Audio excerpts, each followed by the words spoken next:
Esse vídeo depoimento tem como tema a evolução da edição não linear de vídeo digital no Brasil. Eu vou trabalhar com uma apresentação, vou chamar a apresentação aqui. Essa apresentação mostra essa história acontecendo em 3 grandes ondas tecnológicas. Vou abrir a apresentação, então, um pouco mais de perto e mostrar como começa. A primeira grande onda tecnológica marca a chegada da Avid no Brasil através da representação da empresa Crosspoint. O engenheiro Guilherme Silva, visionário, percebe o potencial da Avid, da tecnologia da edição não linear de digital, com o produto que realmente tinha, que estava mais pronto, né, para encontrar espaço no mercado que era todo ocupado por pós-produção em fita e trabalhos em película na moviola. Então, era uma tecnologia totalmente disruptiva e a Crosspoint teve a visão de perceber que essa tecnologia teria grande espaço no futuro. E já no ano seguinte, em 92, os primeiros sistemas da Avid eram vendidos no Brasil. Eles custavam em torno de $100 mil lá fora, aqui bem mais por causa dos impostos, mas ele ainda assim saía mais barato do que as máquinas de edição em videotape que só as emissoras e as grandes produtoras tinham, né?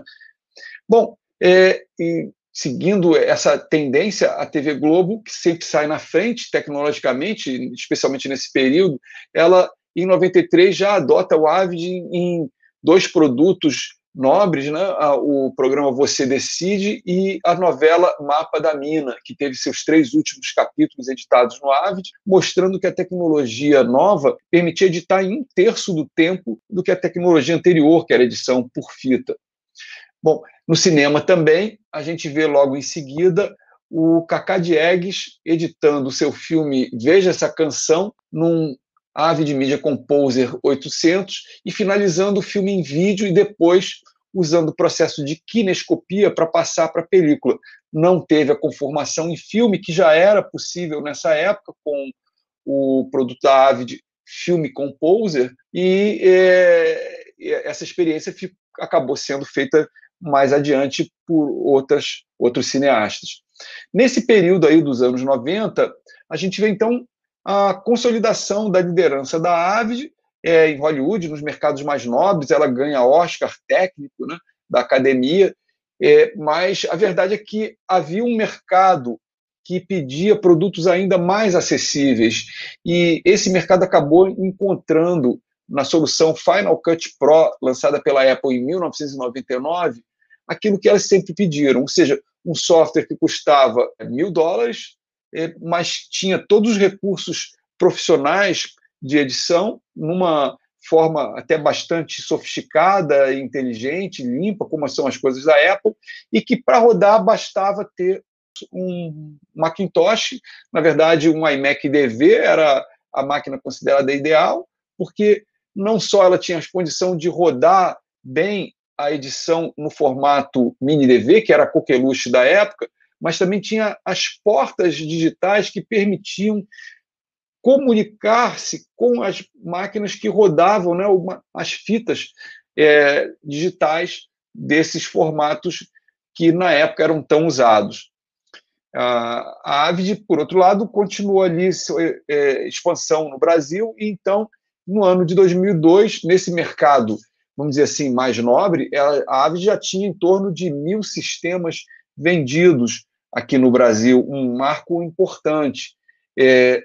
A Apple, claro, nesse período ela estava muito engajada no Final Cut Pro. O Steve Jobs dizia que a Apple tinha virado uma empresa de vídeo, né? E ela, então, lança um módulo chamado Cinema Tools, que permite que o Final Cut Pro trabalhe como Avid Film Composer. Ou seja, você edita um filme de longa-metragem e as suas decisões de edição são remetidas para o laboratório na forma de listas especiais que orientam o corte do negativo e a montagem, então, em película do filme para depois ser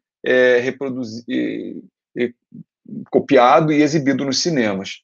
Bem, o Final Cut ele realmente cresceu muito nessa época. A Blackmagic, então, estava nascendo, como empresa praticamente nesse período, e nesse momento ela surge exatamente turbinando o Final Cut Pro com placas de vídeo para os computadores que aceitavam placa, né, permitindo que o Final Cut Pro, nessa época, rodasse com qualidade broadcast, qualquer tipo de material em alta resolução na época, né, o que se podia fazer em alta resolução na época, em vídeo digital, e isso consolida, então, o Final Cut Pro como uma solução de baixo custo com muita qualidade. O mercado que essa solução do Final Cut Pro vai abrindo acaba interessando a Adobe, que então atualiza o software dela para uma versão completamente nova. Então, o Adobe Premiere, lançado lá em 1991, ele agora ganha uma revisão completa e passa a se chamar Adobe Premiere Pro, realmente com recursos mais profissionais, que a Adobe viria a fazer incrementos e reforços, né, de upgrades, e vem fazendo até hoje, e tornou o software uma referência nesse mercado, inclusive aqui no Brasil. Bom, então, em 2003, no cinema brasileiro, a gente vê o Final Cut Pro sendo usado num grande filme, né, um filme produzido pela Casa de Cinema de Porto Alegre, O Homem que Copiava. Ele foi montado pelo Gibacis Brasil no Final Cut Pro, filme dirigido pelo Jorge Furtado. E o interessante é que esse filme foi realmente editado usando o módulo Cinema Tools e conformado em película. Nesse período, a gente vê o crescimento do Final Cut Pro, sobretudo nesse mercado de produtoras médias, pequenas e editores independentes, mas a Avid continua lá, né, no seu nicho, se expandindo cada vez mais. As emissoras de televisão vão adotando, nas suas linhas de programação mais nobre, a edição em Avid, e isso acontece primeiro com o SBT. O Final Cut Pro, ele, de qualquer forma, continua avançando, né, também em tudo que sobra, né, do mercado, né, e ele alcança, nesse momento, em 2007, 50% de predominância no mercado, contra 22% da Avid, isso nos Estados Unidos. Mas aqui o reflexo é parecido, né? A gente viveu mais ou menos a mesma coisa. O Final Cut Pro, então, passou a ser o software hegemônico, né, a partir daí. Sobretudo nessa mar de produtoras independentes e pequenos produtores, enfim.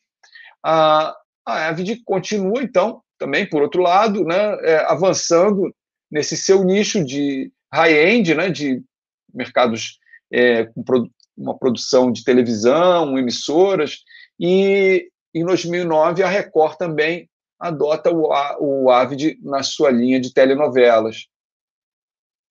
Nesse momento surge a terceira onda, que vem, na verdade, com a descontinuação do produto que era hegemônico. A Apple, e só a Apple pode fazer isso, né, ou se é que pode, ela simplesmente descontinua o Final Cut Pro clássico e lança uma nova versão do Final Cut Pro, que ela chama de Final Cut Pro X, que nada tem a ver com a versão anterior, são incompatíveis, né, e em nome de um avanço, né, vamos dizer assim, na tecnologia da edição não linear de vídeo digital.